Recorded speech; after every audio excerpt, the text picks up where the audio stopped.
దసరా నవరాత్రుల్లో అమ్మవారికి చేసే ప్రసాదాలలో ఒకటైన ఈ కట్టు పొంగల్ ఎలా చేయాలో చూద్దామండి. నోటికి చాలా రుచిగా కమ్మగా ఉంటుందండి. చాలా బాగుంటుంది టేస్ట్ కూడా.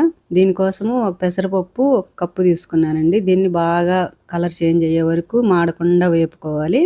వేపుకున్న తర్వాత మనం పెసరపప్పు ఎన్ని తీసుకున్నామో బియ్యం కూడా సేమ్ అంతే తీసుకొని బాగా 2-3 సార్లు కడిగి ఒక 3:30 కప్పు వాటర్ వేసి ఉడికించుకోవాలండి. ఉడికే లోపల పక్కన ఒక 2:30 కప్పు వాటర్ పక్కన వేరే గిన్నెలో వేసి మరిగించుకోవాలి. కొద్దిగా సాల్ట్, కొంచెం నెయ్యి వేసి కుక్కర్‌కి మూత పెట్టేసి విజిల్ పెట్టి ఒక 3 విజిల్స్ వచ్చేదాకా ఉడికించుకోవాలండి. బాగా మెత్తగా ఉడికిపోతుంది. ఇది ఉడికే లోపల పక్కన వాటర్ కూడా మరుగుతాయి అన్నమాట.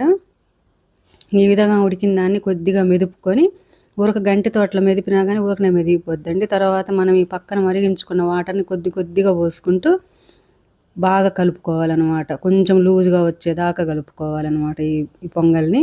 మనకు కరెక్ట్గా మొత్తం ముందుగానే తర్వాత పోసేవన్నీ 6 కప్పులండి. 6 కప్పులు అయితే సరిపోతుంది. మనము పెసరపప్పు 1 కప్పు, బియ్యం 1 కప్పుకి వాటర్ వచ్చేసి 6 కప్పులు పోసుకుంటే కరెక్ట్గా సరిపోతుంది అనమాట.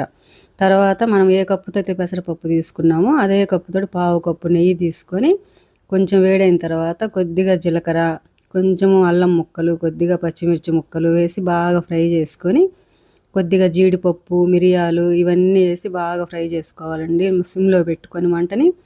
మిరియాలు కూడా అన్నీ ఒక హాఫ్ టేబుల్ స్పూన్ వేసుకుంటే సరిపోతాయి.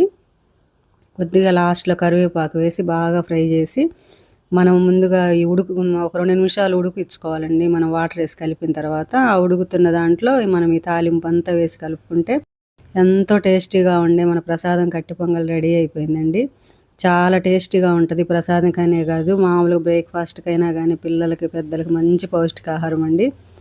మీకు నచ్చితే తప్పకుండా ట్రై చేయండి. థ్యాంక్ యూ ఫర్ వాచింగ్ అండి.